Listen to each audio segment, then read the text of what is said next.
नमस्कार। आज की कहानी है प्रीत की डोर। विचारों की तंद्रा तीखे दर्द से टूटी। देखा तो चाकू की तेज धार उंगली को चीर कर खून की धार निकल चुकी थी। मेघा दर्द से कराहकर सब्जी काटना छोड़ उठी और सीधे जाकर बैंडेज खोलने लगी।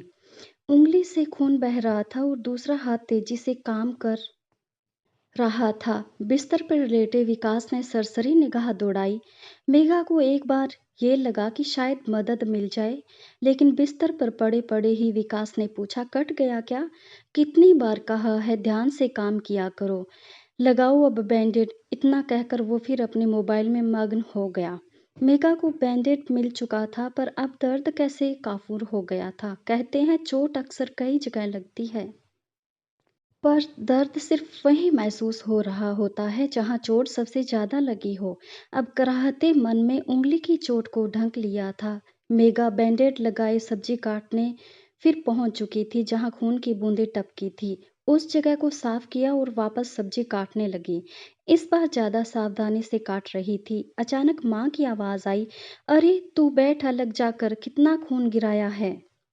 चौंक कर देखा तो एकाएक आंख के सामने सब धुंधला सा होने लगा। कराहते मन ने ही शायद माँ को पुकारा था और कल्पना को संजीव सा सामने ला खड़ा किया, वरना माँ कहाँ थी अब। ये सोच धुंधली होती आंखों को आंसुओं से धोने लगी। माँ उसकी एक छोटी सी चोट पर भी कितना परेशान हो जाती थी। अगर एक बार हाथ कटा तो मेघा को 3 दिनों के लिए किचन निकाला मिल जाता। वो कई बार माँ पर झुंझला जाती कि इतनी सी चोट पर ओवर रिएक्ट करते हो। उसे शायद इस ओवर रिएक्शन की या कहीं ऐसी परवाह की आदत हो चली थी। पर माँ इस बार की परवाह कहाँ थी, वरना इस तरह अचानक उसे दुनिया में अकेला छोड़ चली जाती। माँ तो चली गई, पर उनकी आदत कहाँ जाती है। ये सब सोचते हुए मेघा के हाथ यंत्रबद्ध तरीके से काम कर रहे थे। सब्जी भी बन चुकी थी और अब रोटी बनाकर टिफिन भरने लगी थी। ये रोज सुबह का काम था, जल्दी उठकर आकाश को उठाना, नहलाना, तैयार करना, इसी बीच उसके लिए नाश्ता और टिफिन तैयार करना। इतना करते करते आकाश की बस का समय हो जाता और दौड़ते भागते उसे छोड़कर आई मेघा के पास एक पल भी गंवाने के लिए नहीं होता। आते ही नहाती, खाना बनाती जाती और इसी बीच पूजा करती। साथ में मोबाइल में डूबे विकास को समय का भान भी करवाती। टिफिन भरकर ऑफिस की ओर भागना होता तो अक्सर उसका नाश्ता खाना सब ताक पर होता। अगर ट्रेन में सीट मिल जाती तो किसी तरह रोटी सब्जी का रोल गले से नीचे उतार लेती, वरना ऑफिस में लंच टाइम में ही उसे कुछ खाने का मौका मिलता। आज मेघा ट्रेन में चढ़ी तो सामने ही एक खाली सीट जैसी उसे बुला रही थी। एक बार को थके कदमों से भागकर उस ओर बढ़ी, फिर देखा एक बुजुर्ग महिला धीरे धीरे सीट की ओर बढ़ रही है। मेघा ने दौड़कर सीट पर अपना बैग रख दिया और आंखों के इशारे से उस बुजुर्ग महिला को बता दिया कि उसके लिए ही बैग रखकर सीट रिजर्व कर दी है। सीट पाकर आधे दांतों वाले मुंह पर जो क्यूट मुस्कान आई, मेघा को अंदर तक भिगो गई। माँ भी निकली दांत निकाल देती थी तो ऐसे ही हंसती थी। मुस्कान आंसू सब एक साथ ही बह निकले। वो दरवाजे के पास टिक कर खड़ी हो गई। माँ ने फोन पर न जाने कितनी बार कहा था कि मेघा एक बार आकर मिल ले, पर वो अपनी गृहस्थी और काम के चक्कर में जाने का सोच भी न पाई। आकाश की पढ़ाई, घर के काम, ऑफिस, विकास का काम, न जाने कितनी बेड़ियां उसने पैरों में कस रखी थी जो उसे बढ़ने से रोक लिया करती। मिलने की आस के लिए माँ चली गई और वो आखिरी दर्शन तक नहीं कर पाई, जैसे माँ ही रूठ कर उसे आखिरी दर्शन के लिए भी ना आने दी। माँ के जाने के बाद से ही वो हर पल यही सोचती रही कि माँ के जाने के बाद जो छुट्टियां ली वो पहले ले ली होती तो शायद उसे ये मलाल नहीं होता। अचानक अपने हाथों पर एक स्नेह भरा हाथ महसूस हुआ। चौंक कर देखा तो वही बुजुर्ग महिला थी। सब ठीक है? उनकी नजरें मेघा पर टिकी थी। मेघा ने सांवलिया नजरों से उन्हें देखा तो महिला ने उसके रोने की ओर इशारा किया। माँ के विचारों में खोई मेघा के आंसू कब बहे उसे खुद आभास नहीं हुआ। डिब्बे की सारी महिलाएं उसे ही देख रही थी।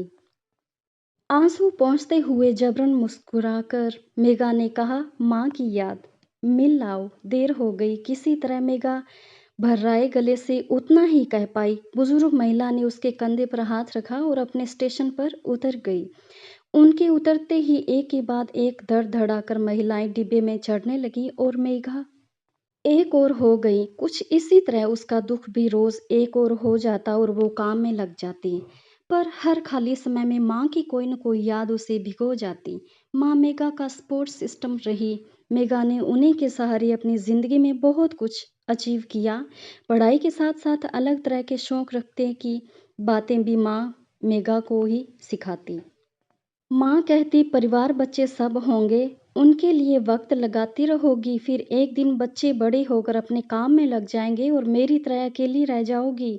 माँ ऐसा भी क्या, मुझे अकेलापन खूब भाता है, मैं तो जी भर कर सोऊंगी। मेघा इठलाकर कहती कितने दिन, हर दिन एक सा लगेगा फिर। मेघा अपने शौक पाल, उन्हें साथ लेकर चल, तभी अकेले मैं भी सुकून होगा। माँ की इन बातों ने ही मेघा को कुछ करने और आगे बढ़ने के लिए प्रेरित किया। जब भी कमजोर पड़ती तो माँ ही उसका साथ देती। आकाश के पैदा होने के बाद भी माँ ने उसका ऐसा ख्याल रखा कि मेघा जल्द ऑफिस लौट पाई।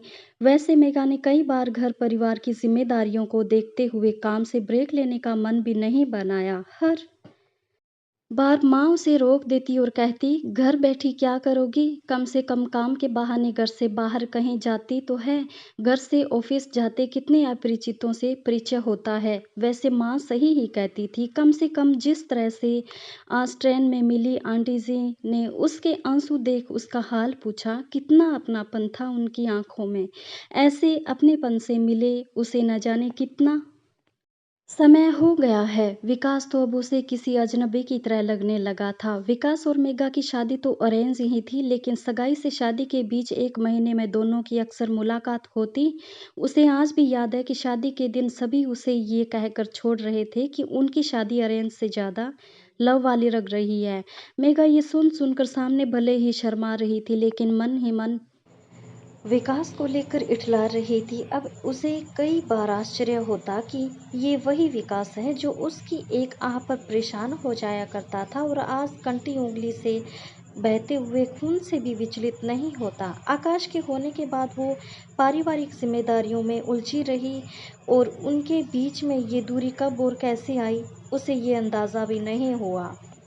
अचानक तेज हॉर्न की आवाज से विचारों से बाहर आई मेघा बीच सड़क पर खड़ी खड़ी रह गई। जरा संभली तो सड़क के किनारे हो गई। कुछ देर इधर उधर देखकर जायजा लिया कि आखिर वो है कहाँ। यत्रबद्ध तरीके से अपने स्टेशन उतर वो रोज के रास्ते से ऑफिस की ओर चल पड़ी थी। थोड़ा संभली भी नहीं थी कि अचानक बैग में रखा फोन बजने लगा। उसकी हड़बड़ाहट इतनी बढ़ गई कि फोन पर नाम और नंबर देखे बगैर एक ही सांस में कह उठी, सर वो ट्रेन छूट गई थी, रियली सॉरी। बस स्टेशन से सच में ट्रेन जैसी छूट गई तू तो। हा हा हा। दूसरी ओर से उन्मुक्त हंसी के साथ ये बात सुनकर मेघा चौंक कर फोन दूर कर नंबर देखने लगी। सयाली तू, सॉरी यार, मुझे लगा कि ऑफिस से कॉल होगा। हमारी शेरनी तो गिद्दड़ बन गई है लगता है तुझे। फिर जंगल में बुलाने का टाइम आ गया है, सयाली अपने अंदाज में बोली जा रही थी। उसकी बात आधी अनसुनी करते हुए मेघा ऑफिस की ओर कदम बढ़ाते हुए बोली, हाँ हाँ। क्या हाँ हाँ, अरे तुझे आना है इस बार, वरना अगली बार गिद्दड़ की जगह बकरी बनते देर नहीं लगेगी। तुझे कहाँ आना है, क्या बोल रही है, मुझे कुछ समझ भी नहीं आ रहा है। मेघा झुंझला उठी। कॉलेज गेट टुगेदर में बताया तो था, याद नहीं है। सयाली की आवाज़ में मायूसी भर आई। सयाली मैं बाद में कॉल करूं, आज ज़रा लेट हो गई हूँ। अरे सुनो तो, बाय कहकर मेघा ने फ़ोन रख ही दिया। ऑफिस से लौटते समय मेघा के मन में सयाली की बात घूम रही थी। पिछले हफ्ते ही उसने कॉल किया था और गेट टुगेदर की बात बताई थी। वो कैसे जा सकती है, यहाँ घर ऑफिस सब तो उसके जिम्मे। आकाश की पढ़ाई, विकास का ऑफिस, सब कुछ जाने कैसे होगा। और अब वो पहले वाली मेघा भी कहाँ रही है। वो तो अब शायद ही नहीं। ऑफिस से घर लौटने के बाद मेघा चाय का कप लेकर बैठी। यही तो वक्त होता था जब कुछ देर वो बैठ के कुछ सोच पाती। आकाश अपनी फुटबॉल क्लास के लिए गया होता और विकास ऑफिस से लौटा नहीं होता। बस इन सब कुछ पलों को मेघा बिना कुछ सोचे शांत बैठकर बिता देना चाहती। हर बार कोई न कोई याद कर उसे घेर लेती और वो उन ख्यालों में गुम हो जाती। आज ऐसा कुछ हो उसके पहले ही फोन रिंग होने लगा। स्क्रीन पर सयाली का नाम देखकर मेघा ने फोन उठाना स्थगित कर दिया। फ़ोन पर मिस कॉल का नोटिफिकेशन चमका और अगले ही पल व्हाट्सएप पर संदेश भी आ गया। उसने बस ऊपर से ही बड़ी सावधानी से पढ़ लिया। सयाली का ही मैसेज था, गेट टुगेदर के सवाल के साथ। मेघा यही सोचती रही कि आखिर वो जाना चाहती है या नहीं, पर उसके मन में कहा कि वो आज जा नहीं पाएगी तो इसके बारे में सोचने का मतलब ही क्या है। देर रात आकाश को सुलाकर घर के सारे काम निपटाकर जब कमरे में आई तो विकास अपने फोन से चिपका हुआ था। मेघा ने सरसरी निगाहें दौड़ाई और अपनी ओर के बिस्तर पर पड़ गई। आंखों से नींद ओझल थी, मन कहीं विचार रहा था। कई वाकई बिस्तर के दो छोर कई बार दो अलग दुनिया ही होते। अचानक उसे क्या सूझी कि उसने इस दो छोर पर बसी दोनों दुनिया के बीच एक वार्ता का मार्ग खोला। सुनो। अपने फ़ोन में खोया विकास यूं ही बोला। मैं सोच रही हूँ कुछ दिनों के लिए कहीं चली जाऊँ। मेघा ने उसे मन ही उधेड़-बुन को शब्द दे दिया। कहाँ? विकास ने अचानक उसकी बात पर ध्यान दिया। कहीं भी। सियाली का कॉल आया था, वो गेट टुगेदर है तो। मेघा ने अटकते हुए कहा। जा रही हो? विकास जैसे अब पूरी तरह से फ़ोन से बाहर आ गया था। कहाँ? मैं गई तो यहाँ का क्या होगा? मेघा ने सुनाने के अंदाज में कहा। यहाँ क्या होगा, क्या मतलब है? हम हैं ना। ऐसी भी नहीं कि सब तुम ही करोगी तो होगा। यहाँ सब आराम से हो जाएगा। वैसे भी आधे दिन तो हम सब घर के बाहर ही रहते हैं। विकास का ये अंदाज मेघा को बिल्कुल नहीं भाया। वो चिढ़ती हुई सी बोली, हाँ हाँ, मैं करती भी क्या हूँ। मेरे बिना सब हो ही जाएगा। एक दिन न रहूं तो पता चले, घर में तिनका भी न टूटे। अब ऐसा भी नहीं है, मैं भी सब कर सकता हूँ। तुम्हारे आने के पहले सब मैं ही करता था। मेरे हाथ की दाल दोस्तों के बीच आज तक फेमस है। तुमने भी तो सुना है, अजीत फरहान सब कहकर गए हैं तुम्हें। जो हमने चखा भी नहीं उसकी तारीफ चाहे कोई करे, हमें क्या मतलब है। न हमें कभी खाने को मिली और न हमने कोई काम देखा। झूठी तारीफों के पुल भले कोई बांधे। मेघा को पता था कि विकास अपनी बनाई दाल की बुराई नहीं सुन सकता, पर वो भी अपने किए काम का क्रेडिट छीने जाने से व्यथित हो जानबूझकर वार कर रही थी। कहाँ तो बिस्तर के दो भागों में बसी दोनों दुनिया के बीच संधि मार्ग बनाता था और कहाँ अब सीमा रेखा तय होने लगी। मेघा, अब बहुत हो रहा है। तुम्हें क्या लगता है तुम्हारे बिना घर नहीं चल सकता? इस बुलावे में मत रहो। जहाँ जाना हो जाओ। मैं आराम से घर ऑफिस सब देख सकता हूँ। बल्कि तुमसे शादी के पहले अपनी घर गृहस्थी भी अच्छी बसा रखी थी। मजाल है जो कभी बाहर का खाना खाया हो। खुद खाता था, लोगों को भी खिलाता था। जब चली जाऊंगी तब पता चलेगा। गृहस्थी कहकर मेघा दूसरी तरफ मुंह किए सोने का नाटक करने लगी। मन ही मन बड़बड़ाती हुई उसने बिस्तर के एक ओर की अपनी दुनिया की सीमा रेखा न सिर्फ गाढ़ी कर ली, बल्कि सिर तक चादर तान के उस सीमा रेखा पर बाड़ भी लगा दी। विकास भी सीमा के उस पार अपनी दुनिया में मोबाइल में गुम हो गया। पापा, पापा उठो ना। आकाश की आवाज से विकास चौंक कर उठा। देखा तो हल्की रोशनी सुबह का संदेश दे रही थी। आकाश के चेहरे पर मायूसी देखकर विकास हड़बड़ा के उठ बैठा। क्या हुआ? मम्मी घर में नहीं है? आकाश रुआंसा होकर बोला। नहीं है, वॉशरूम में होगी। देखो तुमने? आकाश ने हाँ में सिर हिलाया। विकास को सोचते हुए बोल उठा, बाजार गई होंगी।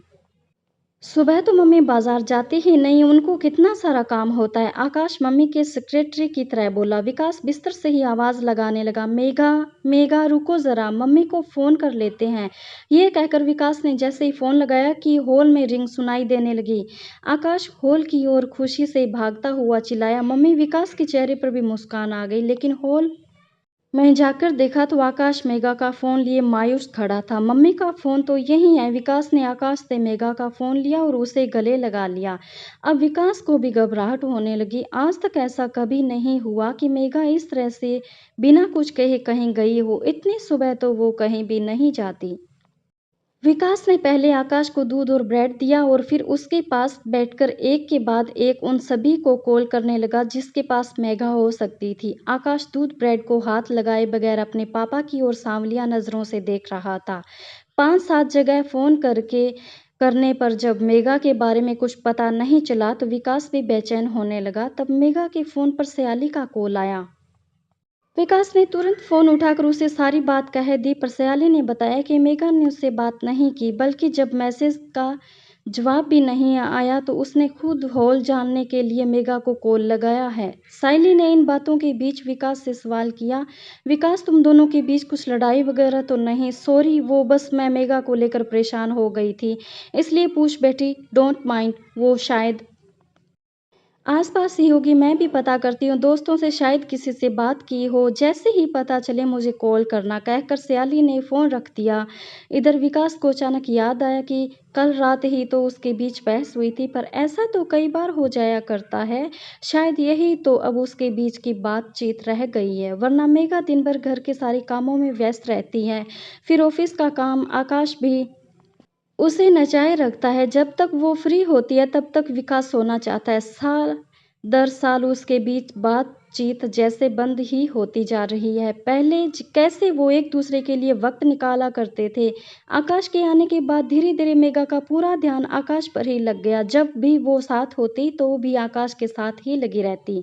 विकास ने भी जैसे अपने दोस्तों के बीच वापस अपनी दुनिया ढूंढ ली। पहले दिन भर बोलने वाली मेघा अब शांत सी हो गई थी, बस काम में लगी रहती। कल मेघा ने सही ही तो कहा था, विकास ने पूरा घर उसके भरोसे ही छोड़ दिया है।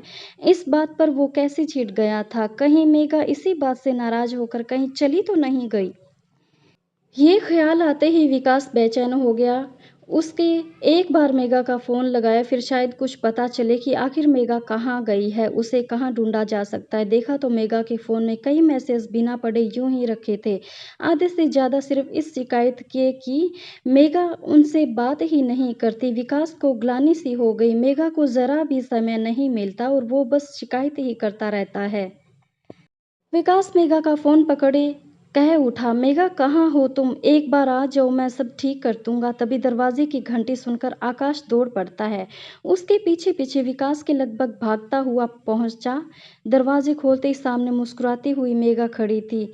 उसे देखते ही आकाश उसे लिपट गया। विकास ने लगभग डांटते हुए पूछा, कहाँ गई थी तुम? फ़ोन भी घर पर छोड़ दिया, कोई पता करे तो कैसे? ज़रा भी फ़िक्र नहीं है किसी की। मेघा ने विकास को आश्चर्य से देखा। तभी आकाश ने मेघा से कहा, मम्मी मैं तो आपको कब से ढूंढ रहा था, पता है पापा भी कितने टेंशन में आ गए थे, कितने सारे फ़ोन भी किए पर किसी को पता ही नहीं चला आप कहाँ थी। तुम 9 बजे उठने से नहीं उठते, आज इतनी जल्दी कैसे उठ गए? मेघा ने आकाश का सिर सहलाते हुए कहा और विकास की ओर नज़र डाली। विकास गुस्से में होने का बहाना कर रहा था, लेकिन उसकी नज़र मेघा पर ही टिकी थी। मेघा ने मुस्कुराकर कहा, मैंने कल सुबह ही बताया था ना कि अब उसे रोज़ योग क्लास जाऊंगी। लोगों ने कहा था ना, मेरी बात सुनते ही हो दोनों। चलो जल्दी से नाश्ता बनाती हूँ, कहकर मेघा अंदर जाने को हुई कि विकास ने उसे अपनी ओर खींचकर गले लगा लिया। न जाने कैसे रोकते हुए भी विकास की आंखों से आंसू बह ही निकले। मेघा विकास को ऐसे देख हैरान थी। विकास प्लीज़, क्या हुआ तुम? सॉरी मेघा, मैं आज के बाद तुम्हें इस तरह के लिए नहीं रहने दूंगा। मैं सब ठीक कर दूंगा, मैंने तुम्हारा ध्यान नहीं रखा। मेघा विकास को सोफे पर बिठाकर उसके पास बैठ गई थी। पास खड़े हैरान होते आकाश को उसने इशारे से पानी लाने को कहा। विकास क्या हुआ है? तुमने मेरा ध्यान रखा है? तुमसे मैंने कब ऐसा कुछ कहा?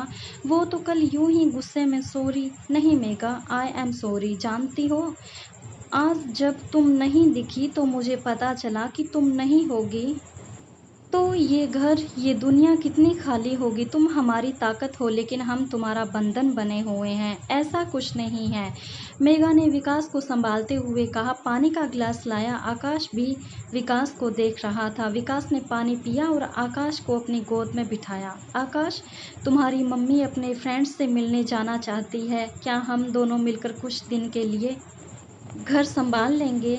क्या आप पापा के साथ रहोगे? मेघा की आंखें भरने लगी। आकाश ने नाम सिर हिलाते हुए कहा, मम्मी के बिना घर अच्छा नहीं लगता है पापा। जानता हूँ, तुम्हारी मम्मी के बिना तो मुझे भी अच्छा नहीं लगता, पर मम्मी को भी तो ये ब्रेक चाहिए ना। तुम स्कूल के बाद फुटबॉल खेलने जाते हो, पापा ऑफिस के बाद अपने फ्रेंड से मिलते हैं, मम्मी को भी तो अपने फ्रेंड से मिलने का मन करता है। विकास की बात सुनकर आकाश ने मेघा को देखा और अपने नन्हे से मन में कुछ विचार कर बोला, ओके, पर मम्मी आप अपना फ़ोन लेकर जाना और रात में एक बार सोने के टाइम मुझे वीडियो कॉल करना, ठीक है? मेघा ने भरी हुई आंखों के साथ सिर हिलाकर हामी भरी और आकाश को अपने गले से लगा लिया। अरे अरे, ये मम्मी बेटे के प्यार में पापा को क्यों भूल गए भई। विकास मेघा और आकाश को इकट्ठे गले लगाता हुआ बोला। आकाश खिलखिला उठा। मेघा ने विकास के कंधे पर अपना सिर टिका दिया और हौले से उसके कान में कहा, मैंने सुना था कि योग के बहुत फायदे हैं, लेकिन ऐसे फायदे भी हैं, ये आज तक पता चला। मेघा की बात सुन विकास के ठेका लगाता हुआ कसकर दोनों को गले लगा लिया।